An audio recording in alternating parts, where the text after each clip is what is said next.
Bonsoir, nous voilà une nouvelle fois réunis pour découvrir notre Espagne. Ce soir, nous allons vous donner des idées de vacances un peu différentes peut-être. Les Madrilènes, les Barcelonais, les Castillans se rendent souvent à Santander ou dans les environs. Para respirar, c'est-à-dire prendre l'air. L'été, il fait beaucoup trop chaud en ville.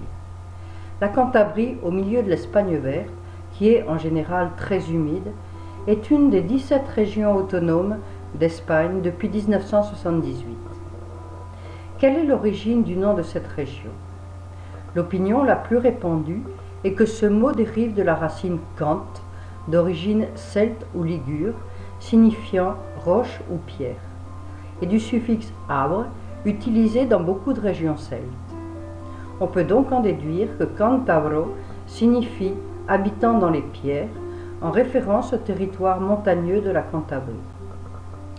Une autre explication serait qu'à peine 60 km de la mer, il y a une cordillère d'où le nom des habitants, los Cantabros et los Montañeses, qui avaient des modes de vie quelque peu différents.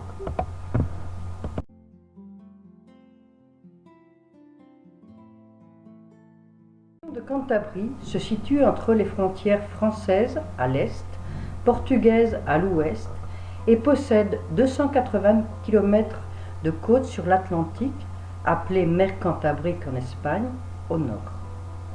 Coincée entre le Pays basque et les Asturies, elle a la particularité de ne comprendre qu'une seule province, la province de Santander, qui est également la capitale régionale. Située entre mer et montagne, il y a un dénivelé très important puisque l'altitude dans le port de Santander est de 4,80 m, mais l'altitude maximale est de 2613 mètres à Peñavieja, un des points culminants de la région.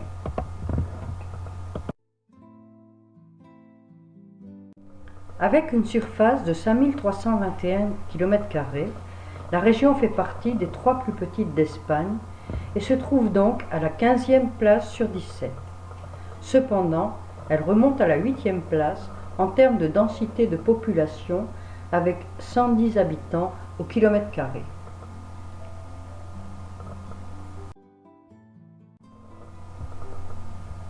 Comme on peut le voir sur cette carte, la population est principalement concentrée dans la région de Santander et sur la côte, les zones montagneuses étant plutôt désertées.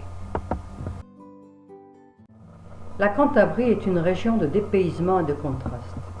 Par exemple, pour se rendre de Pessues, situé à 4 mètres d'altitude, à Camalieno, à une altitude de 400 mètres, vous aurez environ 40 km à parcourir, soit une pente moyenne de 10%. Vous avez intérêt à laisser le vélo et à prendre un véhicule motorisé.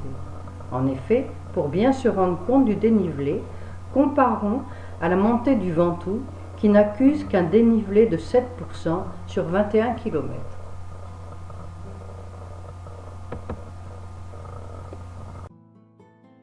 Il y a une petite similitude avec le Vaucluse.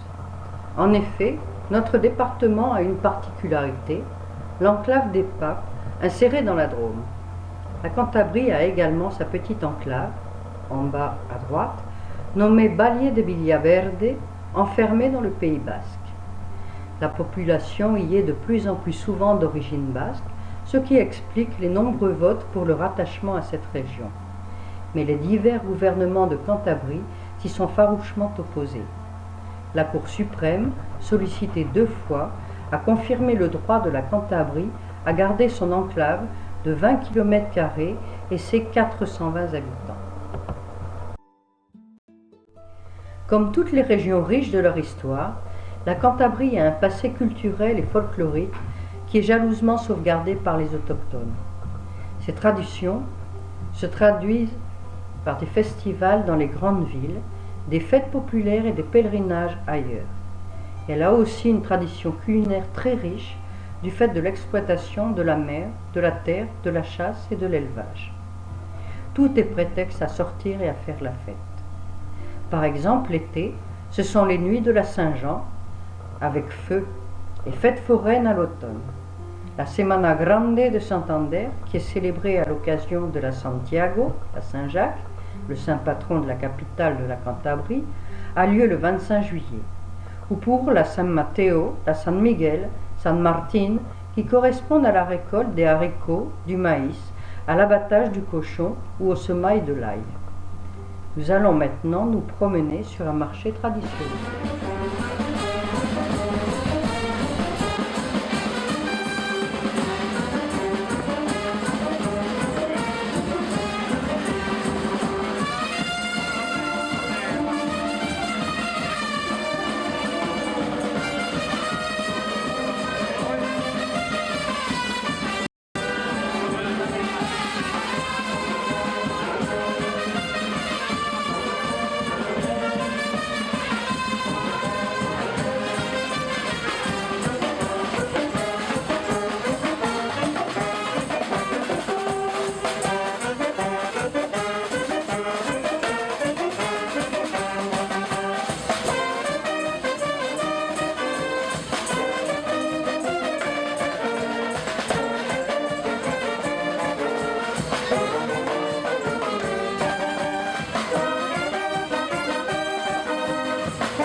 Ici, nous vous laissons admirer les costumes traditionnels des Cantabres.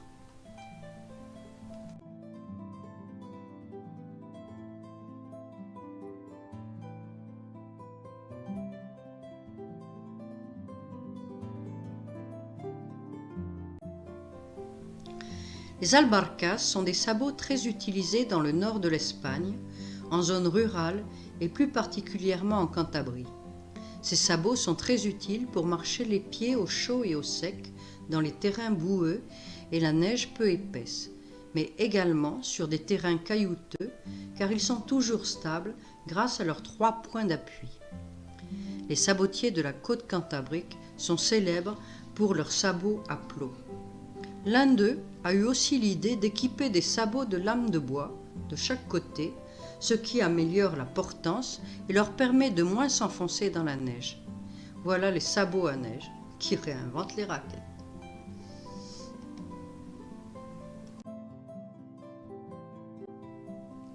Les conserves de poissons se sont converties, au cours du siècle dernier, en une industrie parmi les plus importantes de Cantabrie. Laredo, Santoña et Castro Urdiales sont les villes où sont produites les conserves d'anchois, représentant à elles seules 80% de la production nationale. Sa qualité est reconnue comme étant le meilleur anchois du monde. Nous avons d'ailleurs pu nous en procurer à la Gastronomica de Utiel. Parmi les fromages produits en Cantabrie, nous pouvons trouver 3 types de fromages avec leur appellation d'origine.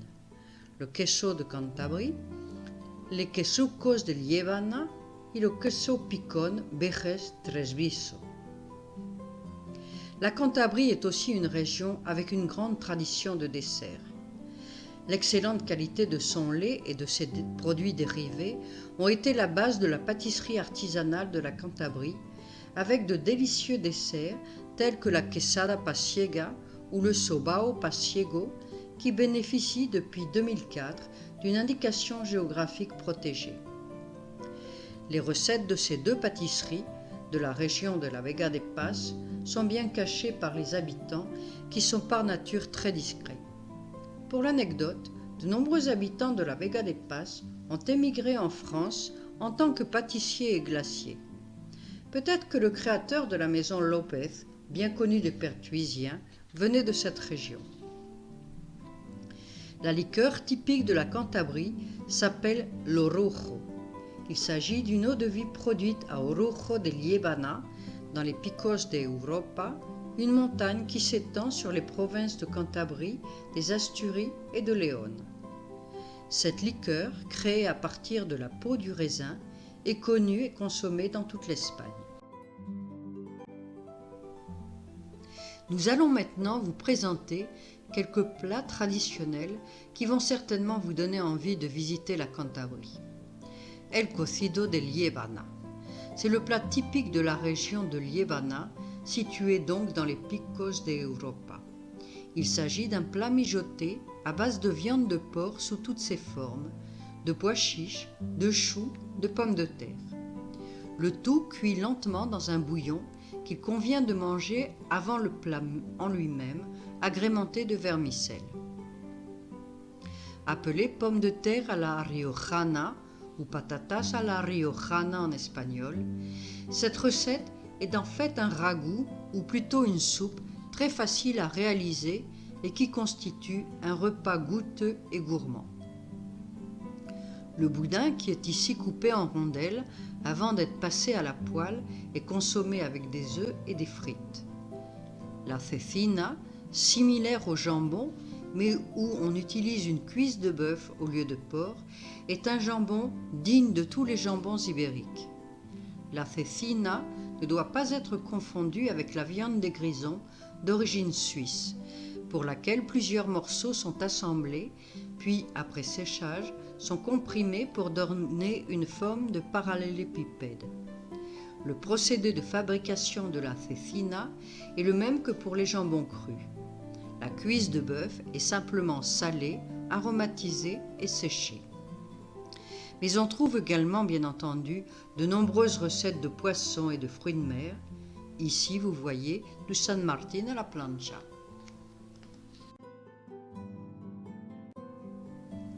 Maintenant que nous nous sommes rassasiés, allons nous promener à travers cette magnifique région.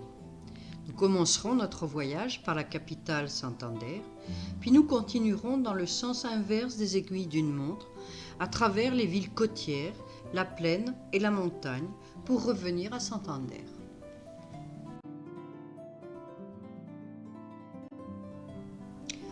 Comme vous pouvez le voir sur l'écran, le drapeau de Santander est très similaire à celui de la province de Cantabria.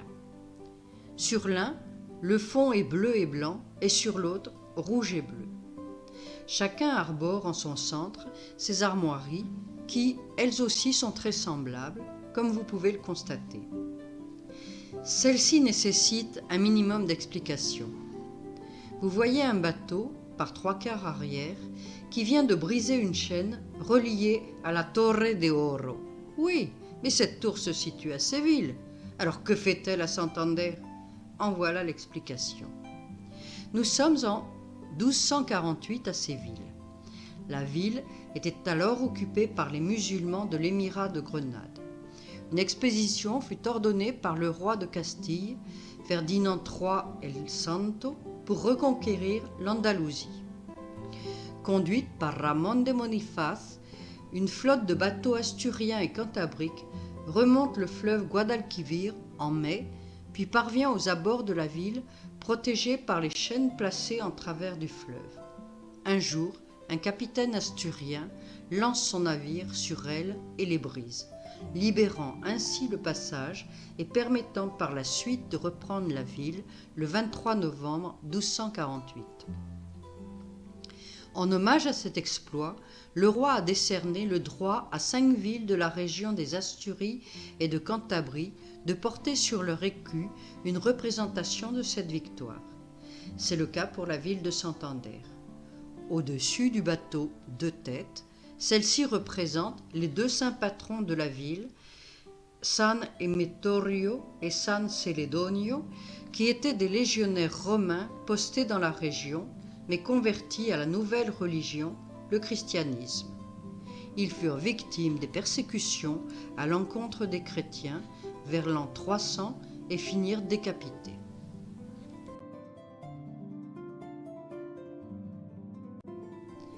La ville de Santander a connu 2 drames qui expliquent qu'il n'y a pas vraiment de centre ancien.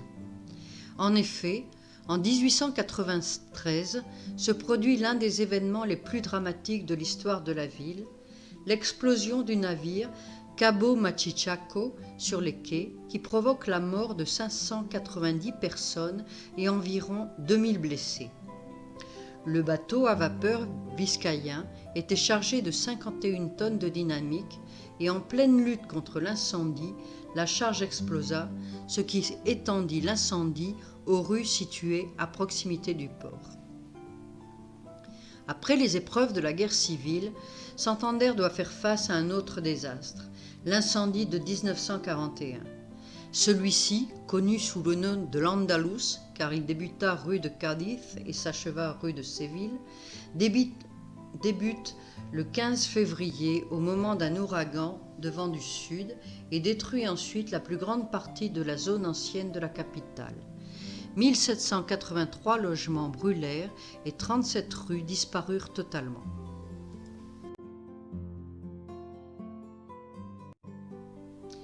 Malgré ces vicissitudes, Santander a su garder de nombreux atouts pour nous donner l'envie de la connaître. Bien entendu, il y a ces plages qui jouent avec les vagues de l'océan. Elle ne compte pas moins d'une 12aine de plages. El Camello, La Concha, Mataleñas, Bikinis, Los Peligros, El Sardinero, etc.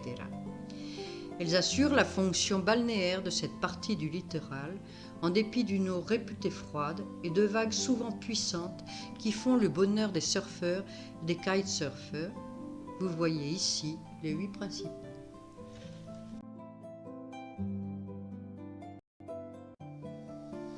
Comme nous l'avons déjà dit, il n'y a pas à proprement parler de centre ancien à Santander.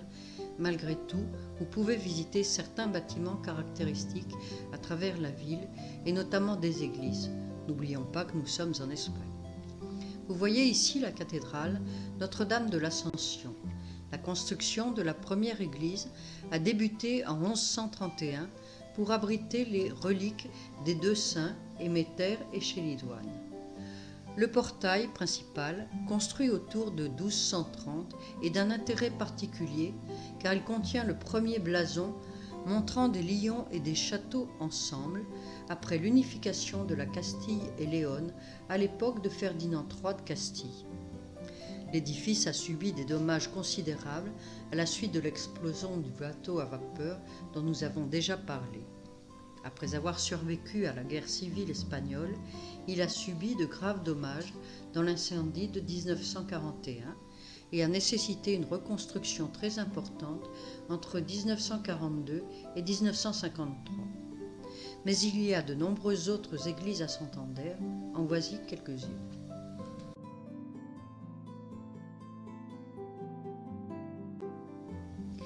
L'église de Dame Carmen et Sainte Thérèse. L'église de la Consolation, l'église du Sacré-Cœur, l'église du Christ Saint,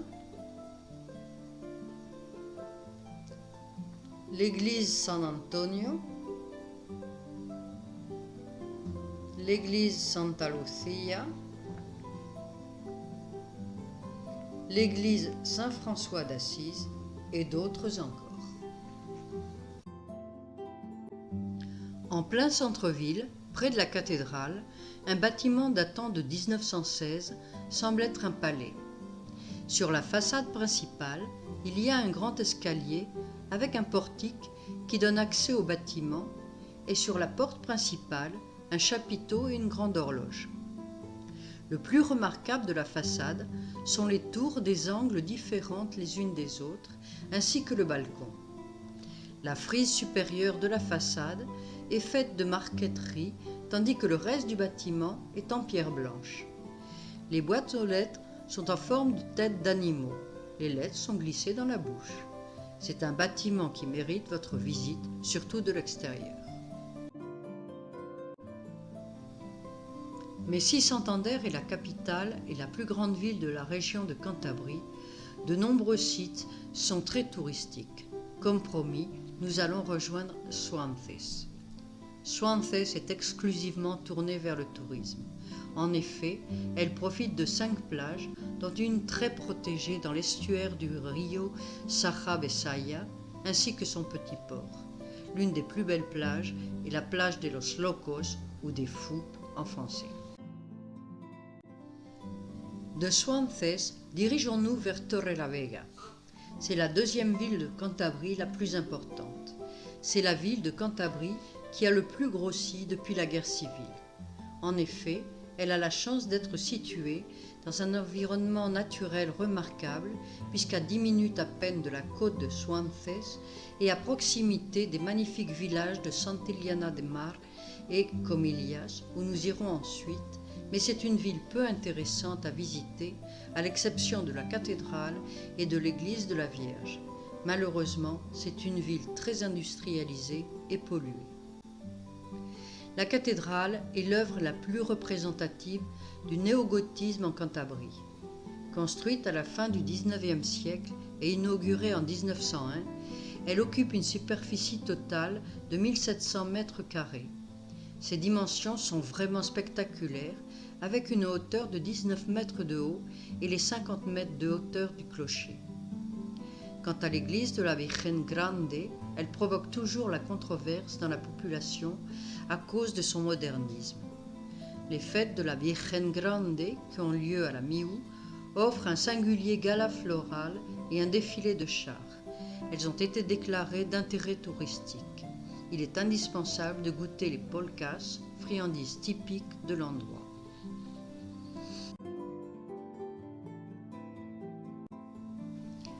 Santillana del Mar est le village des 3 mensonges. En effet, il n'est pas simple, ni plat, comme son nom voudrait le faire croire. San comme saint, llano comme plat, et surtout, il n'est pas en bord de mer. C'est un village moyenâgeux aux maisons anciennes dans lesquelles les habitants continuent à vivre. Ces maisons attirent l'attention des touristes à cause de leurs voûtes, de leurs portes fleuries et de leurs armoiries. Incontournables, son ancienne abbaye et son monastère de style roman, dont il ne reste malheureusement qu'une église, mais mieux vaut faire cette visite hors saison touristique pour vraiment en profiter.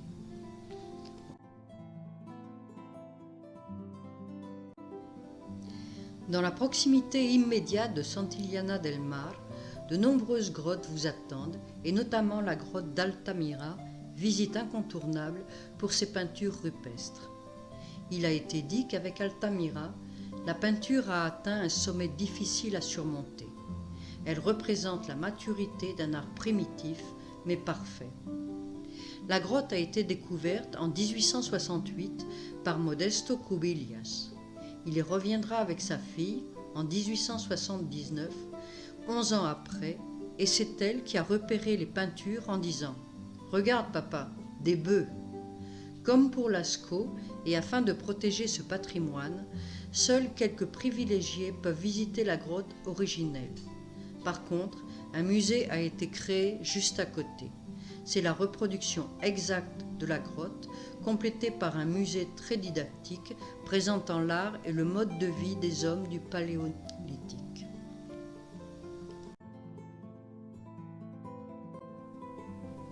Comillas est doté d'une charmante Plaza Mayor, bordée de jolies maisons de style montagnard.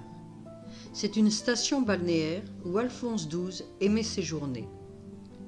Le palais des marquis de Comillas est une demeure de style néogothique entourée d'un vaste parc dans lequel l'architecte Gaudi a bâti un pavillon, El Capriccio, qui est maintenant devenu un restaurant.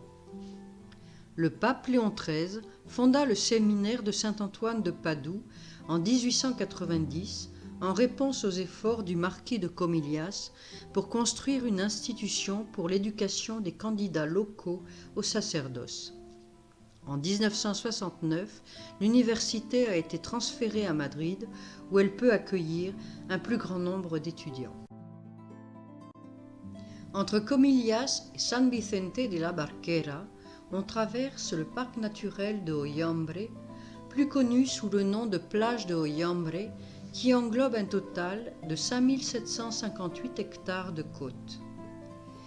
Les Rías de San Vicente et de la Rabia forment la dorsale du parc naturel de Hoyambre, que composent plusieurs écosystèmes différents. Le littoral est bordé par une chaîne de petites falaises de 10 à 50 mètres de hauteur qui marquent le tracé de la côte. De même, en bord de mer, on trouve plusieurs ensembles de dunes fort attrayantes. Dans le parc, les bois épais du mont Corona sont séparés du littoral par tout un cordon de prairies parcourues de ruisseaux. Les falaises de Hoyambre sont un site idéal pour plusieurs espèces d'oiseaux comme le faucon pèlerin, les cormorans, les mouettes. Les dunes abritent tout un peuplement d'oiseaux migrateurs. San Vicente de la Barquera est une station de vacances intéressante pour sa vaste plage et ses vieilles maisons situées de chaque côté de la ria. Au sommet de la colline, vous trouverez la partie fortifiée et l'église Nuestra Señora de los Ángeles avec ses 2 portails romans, des nefs gothiques et plusieurs tombeaux des XVe et XVIe siècles. De là-haut, on a une très belle vue.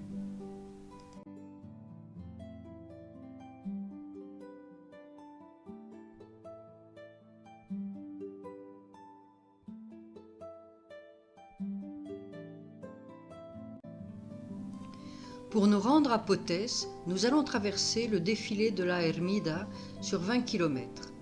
Cette gorge est la plus longue d'Espagne et atteint 600 mètres de profondeur dans les zones les plus profondes.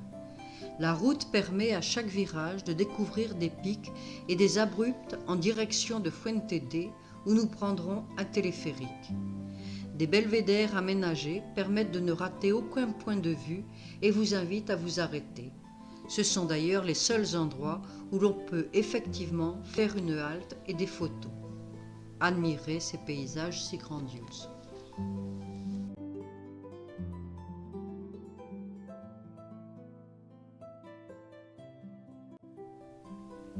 À Fuentedé, pour profiter du magnifique panorama sur le cirque glaciaire et la haute vallée de la rivière Deva, il faut monter à bord du téléphérique installé à 1000 mètres d'altitude à côté du Parador.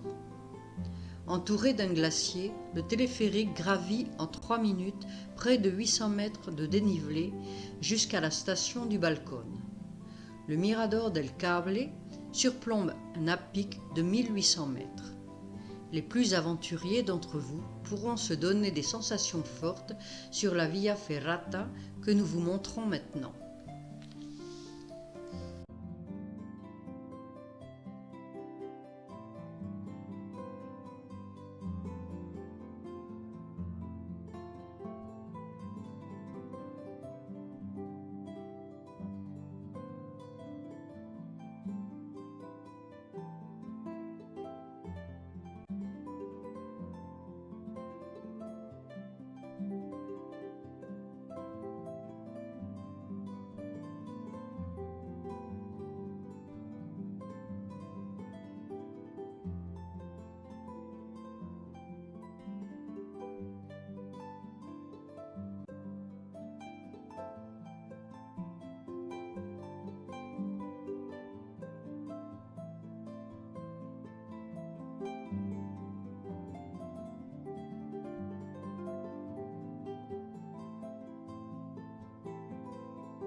Enfin arrivé à Potés, on découvre une charmante petite ville qui bénéficie d'un site des plus agréables, avec en toile de fond les crêtes aiguës de la chaîne centrale. Les vieilles maisons en pierre se reflètent dans les eaux de la Deva. La tour de l'Infantado, qui date du XVe siècle, abrite aujourd'hui l'hôtel de ville.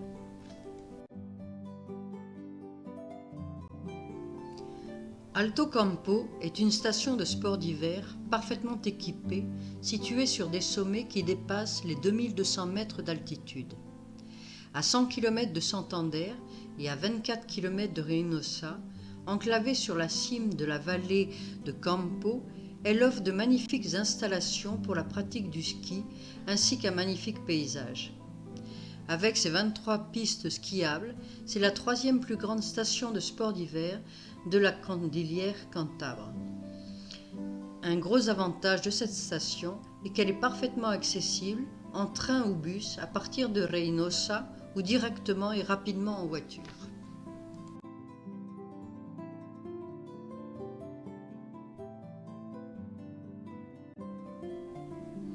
Reynosa, arrosée par les fleuves de l'Èbre et de l'Ijar, est la localité la plus froide de Cantabrie. L'origine de son histoire remonte au Moyen Âge et sa vieille ville permet d'apprécier plusieurs monuments intéressants comme l'église de San Sebastián, de facture baroque, les édifices en pierre de taille de la place de l'hôtel de ville, qui date du XVIe et XVIIe siècle, ou encore l'immeuble de la Casona, une demeure seigneuriale de 1830. Tout près de Reynosa, les amateurs de sport trouveront donc la station de ski d'Alto Campo et le lac de l'Ebro où il est possible de pratiquer les sports nautiques.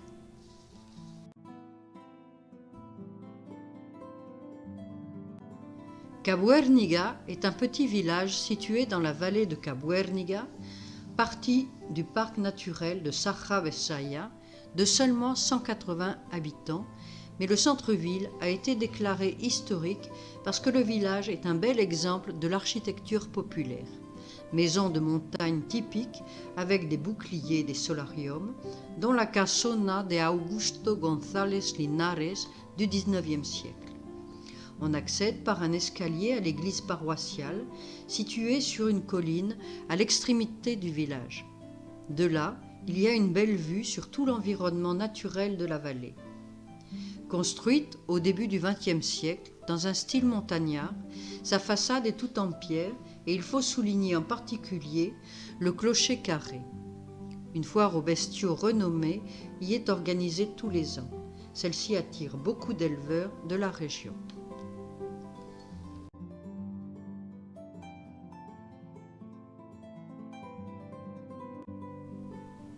Herrera de Ibio est un petit village d'environ 250 habitants situé dans le bassin du fleuve Saja. C'est un village rural typique avec ses maisons en pierre et ses rues étroites de montagne où passent aussi bien les personnes que les animaux de la ferme. Il se trouve au sein de la route des Foramontanos. Outre la beauté du patrimoine naturel qui fascine, des monuments nous attirent comme l'église paroissiale où un ancien hôpital fut fondé au milieu du siècle dernier par un indiano. C'est également dans cette ville qu'est né le businessman Domingo Díaz de Bustamante y Vélez, qui a participé à l'élaboration de la Constitution de l'Argentine au XIXe siècle. Le village de Castro Urdiales, qui se situe sur un promontoire qui surplombe une magnifique baie, s'enroule autour de son église romane. Il a le charme des petits villages de pêcheurs aux traditions profondes et au climat tempéré favorisé par la beauté des plages environnantes. Le centre citadin de cet ancien village, aux origines médiévales, est parsemé de typiques maisons aux balustrades de bois, ce qui lui a valu de recevoir en 1978 le titre de site historique. Sa partie ancienne est composée de rues étroites qui invitent à la promenade. L'ensemble, formé par l'église Santa Maria, élevée entre le XIIIe et XIVe siècle, est devenu le plus éminent modèle du gothique cantabrique et le château phare, visible de n'importe quel recoin de la ville, dessine un tableau très symbolique de Castro Urdiales. La ville compte aussi des témoignages d'art rupestre de grande valeur, dont la grotte de la Peña del Cuco, qui renferme quelques gravures rupestres représentant des cerfs, des chevaux, des chèvres, datées du Paléolithique supérieur.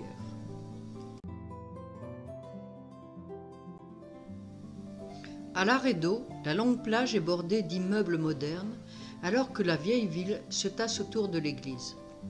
Nichée entre l'estuaire et la baie Treto Santonia, c'est l'une des principales stations touristiques, non pas de la côte de Cantabrie, mais de toute la côte nord espagnole.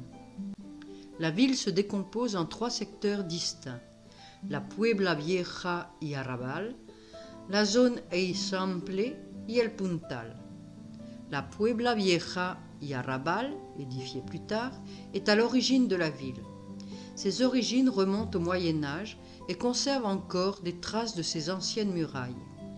C'est un dédale de ruelles, appelé ruas, avec des maisons de notables du XVIe au XVIIIe siècle. Au sommet de ce village, l'église gothique de Santa María de la Asunción, construite entre les XIIIe et XVIIIe siècles. La deuxième zone de Laredo, connue comme l'Eixample, est aujourd'hui le centre commercial, administratif et le centre des services de la ville. El Puntal, la pointe en français, est une excellente plage pour les sports nautiques comme la planche à voile, le kitesurf, etc.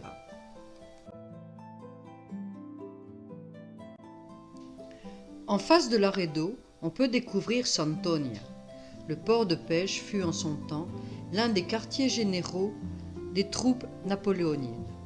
L'église Nuestra Señora del Puerto, bien que modifiée au XVIIIe siècle, a conservé ses 3 nefs gothiques et les fonds baptismaux de style roman.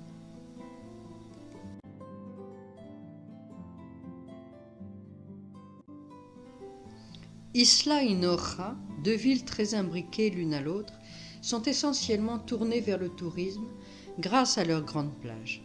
Ce sont de très jolis villages et vous n'oublierez jamais leur aspect à marée basse, période où l'on peut passer à pied d'un village à l'autre. Le climat y est assez froid la nuit. On y mange très bien dans les nombreux restaurants où l'ambiance est très agréable.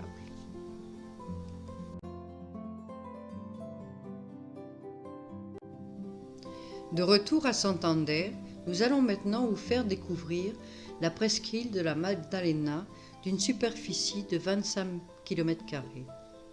La beauté de cette presqu'île et les superbes points de vue qu'elle offre en font un des lieux les plus attrayants de la ville.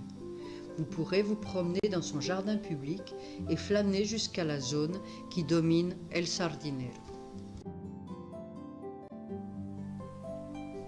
Vous voyez en ce moment une vue aérienne de la presqu'île.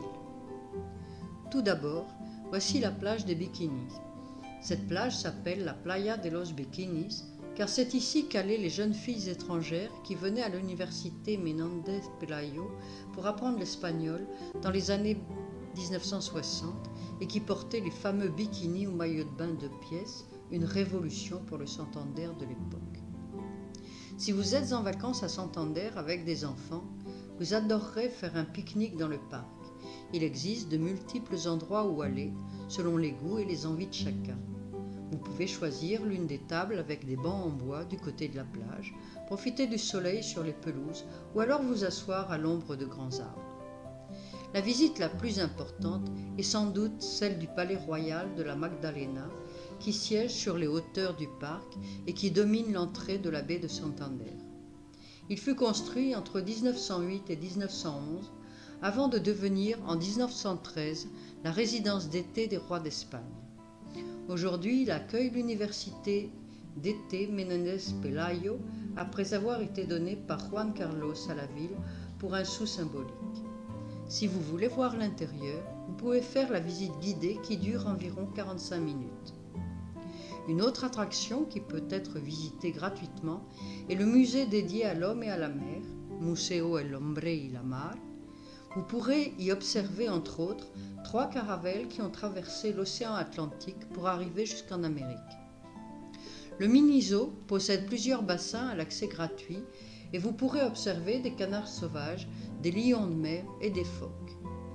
Si vous trouvez qu'il y a trop de monde sur la plage des Bikinis, vous pouvez aller à la plage des Camélios, autrement dit des chameaux, qui est également très appréciée. Si vous êtes pressé ou fatigué, vous pouvez réaliser un tour du parc avec le train touristique afin d'en obtenir une vue d'ensemble.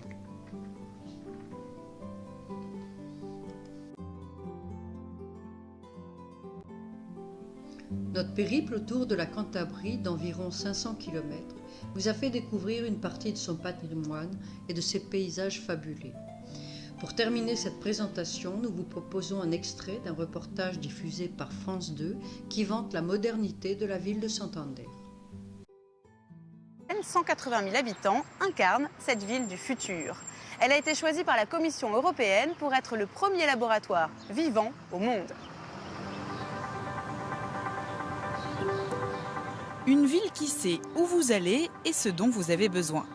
À Santander, se garer tête. Démonstration avec Juan. J'utilise une application pour savoir où sont les places disponibles. Et ensuite, je paye avec mon téléphone. Je choisis combien de temps je vais rester. L'appli me dit combien ça va me coûter. Moi, je reste par exemple jusqu'à 18h10. Je valide et c'est bon. Et là, je sais que je suis couvert jusqu'à 18h10. Une autre application développée ici a changé le quotidien des 180 000 habitants. Dans ses bureaux, Puerto termine sa journée de travail. Et grâce à son téléphone, plus la peine de partir en courant, elle sait quand arrive son bus. Le prochain bus est dans 8 minutes et le suivant dans 28. Comme ça, je sais exactement combien de temps je dois attendre. C'est simple, je pars la minute avant et je monte dans le bus. C'est pratique, c'est fabuleux. Puerto peut donc se diriger tranquillement vers l'arrêt de bus. Le voilà, c'est le bon. Sur le toit des bus, un étrange boîtier à antenne. Il géolocalise le véhicule en temps réel. Un peu partout dans la ville, 1600 capteurs récoltent des millions d'informations. Des données qui sont traitées ici, à l'université de Santander. Les capteurs permettent de connaître la température, la luminosité, la pollution au CO2 et même le bruit. Des capteurs partout, sur les murs, bitume et même jusque dans les poubelles. Le capteur est juste là, regardez. Il sert à mesurer la capacité du conteneur. Quand il est plein, ça envoie une alerte à la centrale. On sait si le conteneur est rempli au quart, moitié ou vide. Un ramassage d'ordures sur mesure qui permet à Santander de réduire aussi sa consommation de carburant. Et la municipalité ne compte pas s'arrêter là. Madame la maire espère bientôt diriger la première ville au monde où chaque incident serait géré de façon entièrement automatique. Si un capteur détecte une inondation, on peut imaginer que le réseau de feux de circulation passe automatiquement au orange la nuit, que la puissance des lampadaires augmente elle aussi automatiquement pour que les piétons ne marchent pas dans l'eau, et que les services d'urgence reçoivent tout de suite une alerte pour qu'ils interviennent. Aujourd'hui, Santander est devenu un exemple pour d'autres métropoles européennes. Une station balnéaire tout en haut de la vague.